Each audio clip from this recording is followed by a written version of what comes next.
안녕하세요. 정시은입니다. 이번 주에 좀 심화로 볼 거는 지난주 뉴스 정리한 것 중에 아마존의 리인벤트 2023 소식을 전했잖아요.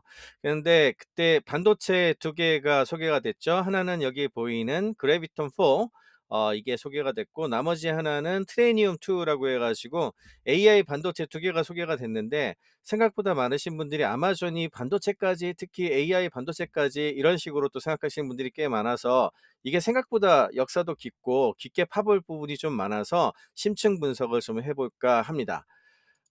일단 첫 번째로 얘기할 거는 지금 현재 굉장히 커다란 반도체 전쟁이 벌어지고 있다는 건 다들 잘 아실 거예요. 특히 제일 유명한 건 요 위에 요 H백인데요. 이게 엔비디아의 그 새로운 반도체.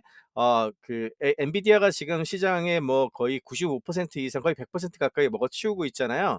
그래서 엔비디아를 제일 먼저 생각을 하시겠지만, 현재 뭐 엔비디아 말고도 인터넷 쪽에 AI 쪽에 강자들이 다 자기 반도체를 하거든요. 뭐 유명한 거는 이 오른쪽에 보이는 이게 구글의 TPU 버전 4 얘긴데, 이거는 구글의 TPU가 이제 구글의 서비스는 이거 가지고 돌거든요. 구글도 많이 나왔던 거 아마 기억하실 거고, 그다음에 얼마 전에 마이크로소프트가 오픈 AI하고 발표를 할 때 뭐 내용 보신 분들은 아실 텐데, 마이아 100이란 거 하고 코발트 100이라고 이제 AI 칩 발표를 했어요. 이게 이제 마이크로소프트도 직접 만들어 본다, 이제 이런 얘기들도 있는 거죠.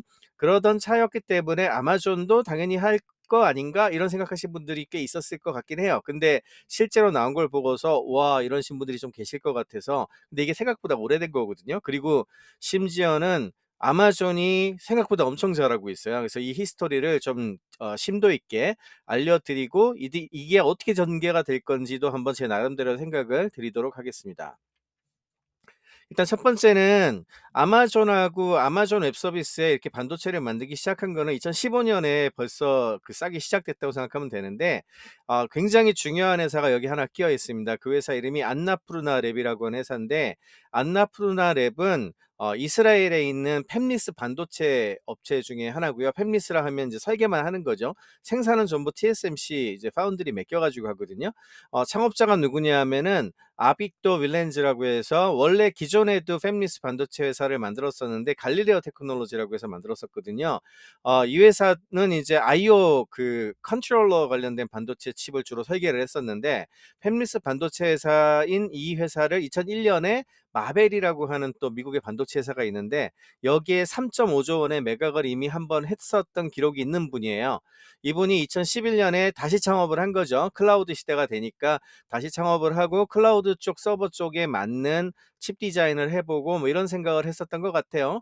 여기에 엔젤 투자자가 아주 거물이 한 분 붙습니다. 앤디 벡터샴이라고, 썬 마이크로 시스템즈라는 회사의 공동 창업자이기도 하고요. 또 하나는 구글의 제일 첫 번째 엔젤 투자자가 몇 분 계시거든요. 그분 중에 한 분이세요. 앤디 벡터샴이 거의 백지로 줬다는 얘기도 막 굉장히 유명하죠. 그리고 기관 투자자들 중에 전략적 투자자가 하나 있는데 굉장히 유명한 회사죠. 암홀딩스가 여기에 투자를 했었어요. 그리고 나서 2015년에 아마존이 전격적으로 안나푸르나 랩이라고 하는 이 회사를 인수한다는 뉴스가 딱 떴는데, 사실 이때 뉴스 그때 당시 뒤져보신 분들은 다 아실 텐데, 아마존이 왜 샀는지를 아무도 몰랐어요. 이게 뭐냐, 그리고 이 회사 진짜 스텔스 모드였거든요. 그리고 가격을 아직까지 명확하게 어나운스를 안 했기 때문에 잘은 모르지만, 300, 350 밀리언, 그러니까 약 한 4천억 그 정도에서 4,500억 사이, 이 정도일 걸로 추정이 되고 있는데, 이게 도대체 뭐 하는 데냐, 또 부정적인 글도 되게 많이 올라오고 그랬었던 기억이 납니다. 근데 사실 가만히 생각해 보면은, 지금 현재 아마존이 전 세계의 아마존 웹 서비스를 하면서 100개국 이상의 데이터 센터를 갖고 있고, 각각의 데이터 센터마다 한 뭐 최대 한 5만 대 정도씩 돌리거든요.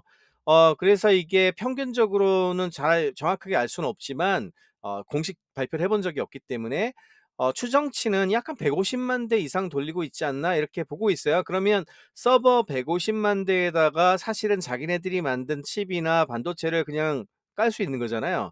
물론 이제 이걸 다 깔지는 못합니다, 당연하게도. 그렇기 때문에 시장이 충분했기 때문에 당연히 이걸 할 수밖에 없었던 거죠.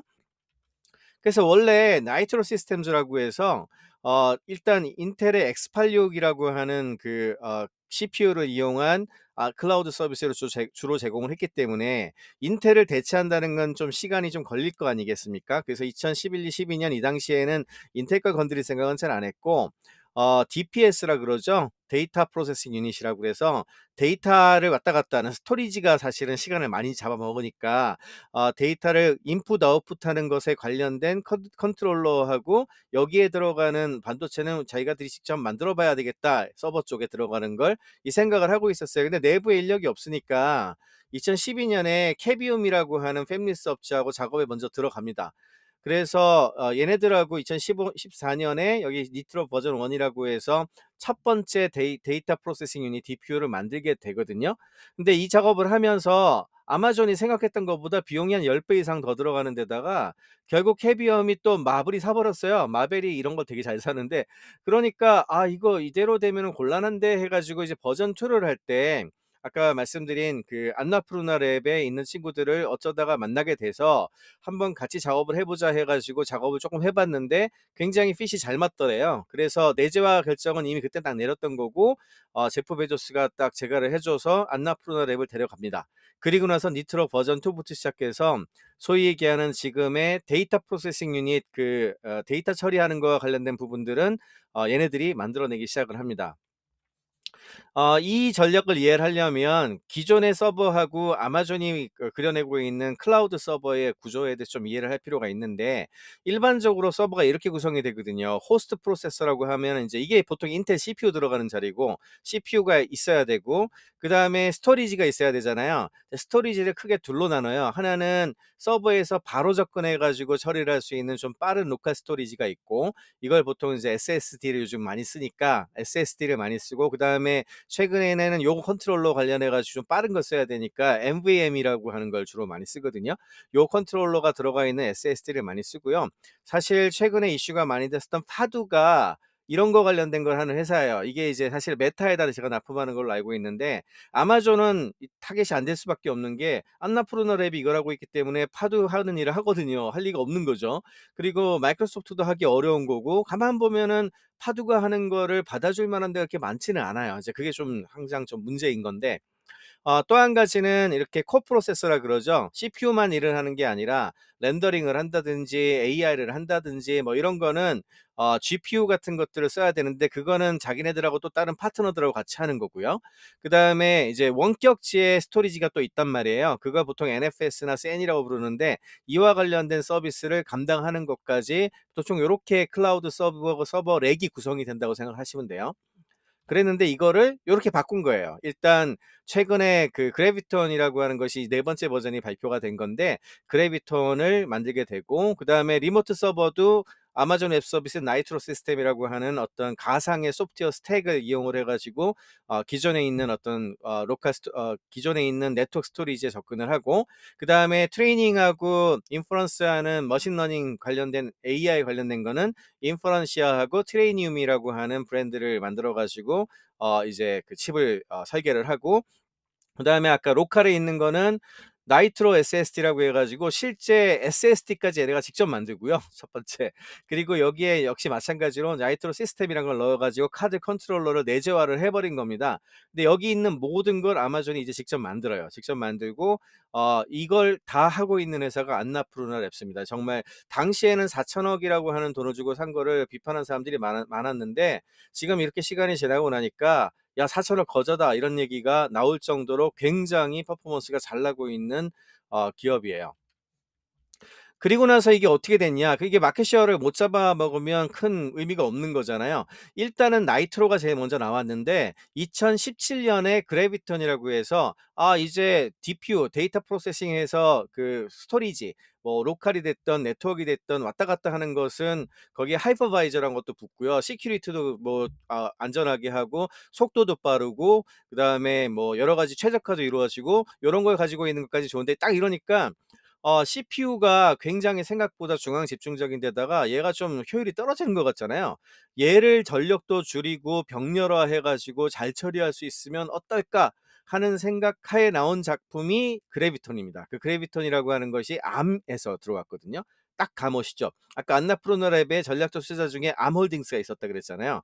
암의 64 코어짜리를 딱 해 가지고 굉장히 많은 병렬 처리를 할 수 있는 구조를 딱 갖춰 놓으니까 굉장히 많은 인스턴스를, 굉장히 많은 그 클라우드를 동시에 효율적으로 처리를 할 수 있게 됩니다.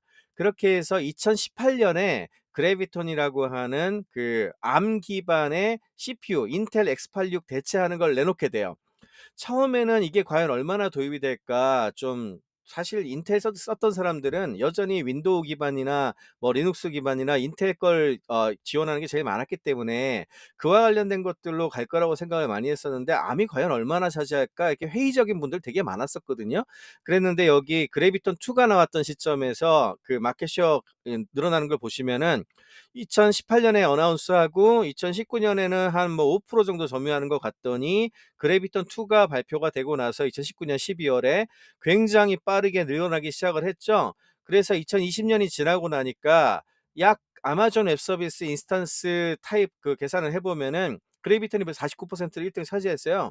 그리고 벤더 A하고 B라고 써 놨는데 뭔지 뻔하죠. A가 뭐겠습니까? 이거 인텔이고 B가 AMD겠죠? 뭐 얘네들이 뭐 나머지 한 50% 차지하고 1%가 좀 이상한 거, 좀 그 여러 가지 이렇게 됐다고 보시면 돼요. 그래서 한 2-3년 사이에 그래비톤이 이제 굉장히 많은 거를 차지하게 됐고, 이를 통해서 암이 굉장히 좀 자리를 잡았다고 얘기를 할 수가 있어요. 그래서 이 그래비톤이 처음 나왔을 때에는 이렇게 그 인텔의 CPU를 갈아치우면서 암 기반으로 서버 클라우드, 일래스틱 컴퓨팅이라고 하는 컴퓨테이션 유닛을 클라우드에 올린 거를 대체한다, 이런 개념으로 갔었는데, 그래비톤 2 나오면서 좀 이제 그 마켓 쉐어를 올리더니 그래비톤 3를 발표하면서는 사실은 여기다가 ML 퍼포먼스를 넣기 시작을 해요. 그러니까 머신러닝이 뜨기 시작을 하니까 이게 사실은 머신러닝 할 때도 굉장히 그 좋은 어떤 퍼포먼스를 보여주거든요. 예, 그래서 이제 AI 칩으로 포지셔닝을 하면서 일종의 병렬 처리 가능한 일종의 CPU, 그런데 굉장히 이제 암 기반으로 저전력인데다가 퍼포먼스가 좋은 그런 거다라고 해서 AI 반도체로 포지셔닝을 하기 시작을 합니다. 그거의 네 번째 버전이 2022년에 발표가 된 거죠. 그래서 이제 그래비톤 3 같은 경우에는 이미 C7G가 이제 가장 최신 중에 하나인데, 여기에 꽂혀 가지고 디플로이가 되거든요. 어떻게 되는지 한번 보면은 여기 왼쪽에 보면 이게 렉이에요. 이게 칸 하나를 이렇게 꽂는 건데, 여기 그림 보시면은 여기가 파워 서플라이가 있고 여기 그래비톤 칩이 3 개가 있거든요. 이 칩이 여기 오른쪽에 있는 것 같이 이렇게 3개 있는 거고, 여기 오른쪽 여기가 나이트로 카드하고 SSD가 꽂혀 있는 거예요. 로컬 스토리지가 여기 잔뜩 있는 거죠. 그러면 요렇게 해서 요렇 이 방향에서 이리로 꽂는 겁니다.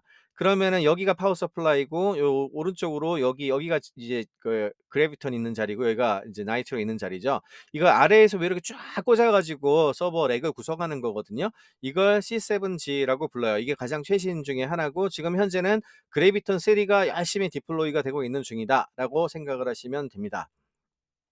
그러면서 이제 그래비톤 발표를 할 때 이렇게 이제는 머신러닝 인퍼런스 속도가 얼마나 좋아지는지를 막 보여주거든요. 2 대비해서 3가 이만큼 좋아졌다. 뭐 보통 이제 자기네 거 가지고서 얘기를 하기 때문에 이제 딴 데랑 얘기를 하면 좀 곤란해서 그런지 이렇게 얘기하고는 있어요. 그리고 나서 이제 이제 머신러닝이 대세가 되니까 이제는 AI 칩 자체도 따로 만들어야 되겠다. 아까 그 GPU 자리 있었지 않습니까? 다시 한번 가 볼까요? 여기 GPU 자리가 있잖아요. 코어 프로세서 자리 여기. 요 자리를 이제 우리 걸로 교체를 해야지, 다른 거 교체했으니까 호스트 교체했지, 로컬 요 네트워크하고 여기다 교체했지, 요것만 교체하면 되잖아요. 이거 지금 엔비디아 거 쓰고 있지 않습니까? 그래서 그걸 이제 만들었어요. 누가? 안나푸르나가. 만들어서 나온 게 바로 인프런시아하고 트레니움이라고 하는 거고, 이름을 딱 들으시면 아시겠지만 트레니움은 학습해서 이제 그 트레이닝을 하는 반도체 칩이고요. 인퍼런시아는 추론, 그러니까 만들어진 모델을 딱 그냥 답을 내주는 것 쪽이고요.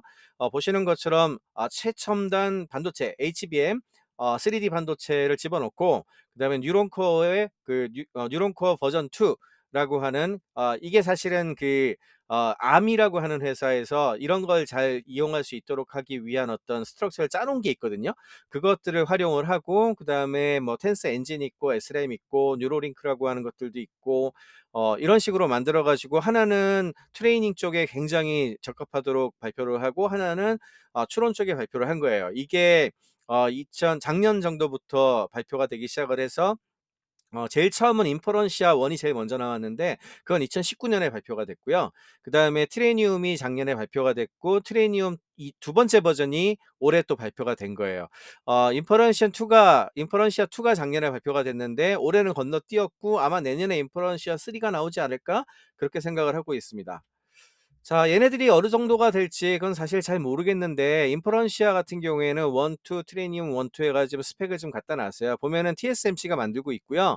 처음에는 16 나노 공정으로 했다가 인퍼런시아 2부터 시작해서 5 나노 공정, 그다음에 트레니움 2는 4 나노 공정으로 지금 만들고 있습니다. 그래서 아마도 굉장히 좋은 성능을 낼 걸로 생각을 하고 있고, 다만 그래비톤처럼 마켓 셰어가 올라가느냐 이건 좀 다른 문제잖아요. 막 그래비톤은 이미 인텔 CPU를 밀어내고 그 자리를 차지하고 있지 않습니까? 150만 대 서버를 그냥 먹어치우면서 심지어는 다른 데다가도 팔 수 있게끔 해놨거든요. 그럼 다른 쪽 데이터 센터에도 얘네들이 공급을 할 수 있단 말이에요. 과연 마켓을 얼마나 먹을까? 이건 잘 모르죠. 근데 여기 중요한 거는 그렇다고 해서 아마존이 이걸로 다 갈아치우냐? 그럴 리가 없죠. 그렇게 하면은 사실은 커스터머를 많이 잃게 되지 않겠습니까? 그래서 당연하게도 엔비디아라든지 인텔 같은 회사랑도 해요. 그래서 선택을 이렇게 할 수 있는데 왼쪽이 트레이닝 쪽이고 오른쪽이 추론 인퍼런셜 쪽인데 왼쪽 보시면은 엔비디아하고 이게 최신인데 엔비디아 ABEC을 이용해서 만드는 게 P4D라고 하는 인스턴스고요. 그다음에 인텔하고 하는 것도 있어요. 인텔은 DL1이라고 하는 걸로 인텔의 하바나 가우디 많이 들어보셨죠? 이제 이걸로 하는 거고 그다음에 아마존에서 트레이니움이라고 하는 것이 있고 이렇게 해가지고 세 종류가 있고 TRN이라고 불러요.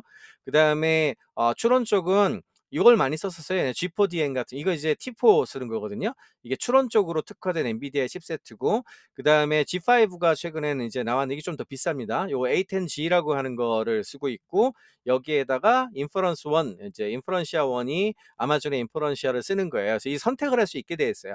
선택을 하고 나서 만약에 아마존 거를 많이 선택을 하게 되면 아마존이 이 시장에서 나름 우위를 차지할 수 있는 거죠. 왜? 어차피 클라우드 위에서 서비스 대부분 할 거니까. 자, 그럼 마켓 셰어가 어떻게 될지 궁금하시죠? 그거보다 이거는 뭐냐면 우리나라에 스캐터랩이라는 회사가 있습니다. 이제 아마 이루다 같은 걸로 알려져 있는데 이 친구들이 인프런시아 나오고 나서 그거 가지고서 어느 정도 나오는지 로버터라고 하는 모델을 이용을 해가지고 계산을 해봤더라고요, 비용을. 그랬더니 1000 TPS 기준으로 했을 때 한 달에 요 노란색이 기존에 제일 많이 썼던 아마존의 T4인데 T4 같은 경우에 12,000불 정도 나오고 있고 512로 했을 때 그다음에 A10 지금 최근에 나온 A10 같은 경우에 7,200불 정도가 나오는데 아마존에 인퍼런시아를 썼더니 2,462가 나왔어. 그러니까 기존 거 대비 5분의 1 뭐 적게는 3분의 1 이하로 가격이 떨어졌잖아요. 그러면 그럼 우리가 아마존 거 선택하는 게 나은 것 같은데라고 하는 이제 벤치마크나 경험들이 조금씩 나오고 있는 거죠. 이러면 사람들이 이걸 좀 도입을 하겠죠. 그래서 실제로 얼마나 마켓 셰어가 되는지가 되게 중요해서 제가 자료를 한번 찾아봤는데 이게 이 정도 나오고 있더라고요. 이게 2022년 6월 22일자 기준이에요. 그러니까 아직은 2023년은 더 들어갔을 수도 있는데 재밌는 거는 여기 이제 우리가 클라우드 서비스 제공하는 업체들인데 얘네들이 소위 얘기하는 GPU 부분, 그러니까 뭐 AI 관련된 부분들을 어느 회사에 인스턴스를 쓰고 있는가를 조사를 해본 거거든요. 인상적인 게 되게 많은데 대부분 엔비디아가 다 먹고 있죠. 100%, 99%, 뭐 89%, 83%뭐 이렇게 쫙 돼 있는데 여기 아마존은 보시면은 72%밖에 못 먹고 있죠. 예, 그리고 구글도 89%, 애저가 83%인데 그럼 다른 거 대체하고 있는 게 뭔지 한번 보면은 3대가 아마존, 구글, 애저니까 한번 보겠습니다. GCP는 구글이거든요. 구글은 이 11%가 뭐겠습니까? 이 구글. 이게 TPU입니다. TPU가 구글이 그렇게 미는 것 같은데도 90%가 아마존 엔비디아 거 쓰고 있고 TPU 11%밖에 아직 안 쓰고 있는 거예요. 이쪽 분야 같은 경우에는. 그러니까 생각보다 마케팅도 그렇고 여러 가지 면에서 커스터머를 만족시키지 못하고 있다. 이렇게 얘기를 할 수도 있겠죠. 그에 비해서 이제 애저 같은 경우에 보면은 굉장히 많이 엔비디아 쓰고는 있지만 의외로 AMD 14%꽤 높더라고요. 그리고 저는 제일 놀란 건 여 자일링스가 생각보다 퍼센티지가 꽤 있어요, 여러 군데에서. 그다음에 아마존 웹 서비스는 72%가 이거고 15%가 아마존이에요. 이게 트레이니움하고 인프런시아일 거거든요. 그러니까 2022년 6월 달 자료니까 발표하고 나서 2년 만에 이 정도 먹은 거고, 아마 올해 자료가 나오면 제 생각엔 거의 30-40% 아마존 웹 서비스 내에서는 나오지 않을까? 뭐 이런 생각이 들고, AMD가 한 7% 갖고 있고, 그다음에 자일링스가 여기도 6%나 돼요. 여기서 안습이 하나 있죠. 0%라고 돼 있는데 이게 인텔이거든요. 아까 하바나 가우디 1%가 안 돼요, 아직도. 그러니까 인텔이 생각보다 굉장히 페네트레이션 못하고 있다는 걸 좀 느낄 수가 있습니다. 정리를 하자면 이번 그 리인벤트 얘기를 할 때 아담 셀립스키가 사실 키노트에 젠슨 황을 불렀잖아요. 그리고 나서 엔비디아의 새로운 H백 기반의 인스턴스 소개도 하고, 엔비디아하고 우리가 얼마나 사이가 좋은 줄 아냐, 뭐 우리 거 진짜 좋다, 뭐 이런 얘기 해주면서 굉장히 화기애애하게 발표를 했는데, 둘이 이렇게 생각했을 것 같아요. 아직은 너희가 필요하니까 불러주지만 좀만 기다려봐라, 우리 걸로 다 대체할 거야. 이런 느낌. 그리고 뭐 사실 젠슨랑 이거 모르겠습니까? 너희 속셈 모르냐? 우리 다 안다. 그렇지만 아직은 니네가 단일 커스터머는 제일 크거든요, 아마존이. 그래서 아직은 니네가 제일 큰 고객이니까 대응해 준다. 그렇지만 아, 언제나 그렇듯이 프레네미가 될 가능성이 굉장히 높은 두 회사입니다. 그리고 아마존이 반도체 AI 반도체 분야에서 생각보다 엄청난 포텐셜을 가지고 있다. 여기까지만 기억하시면 되겠습니다. 고맙습니다.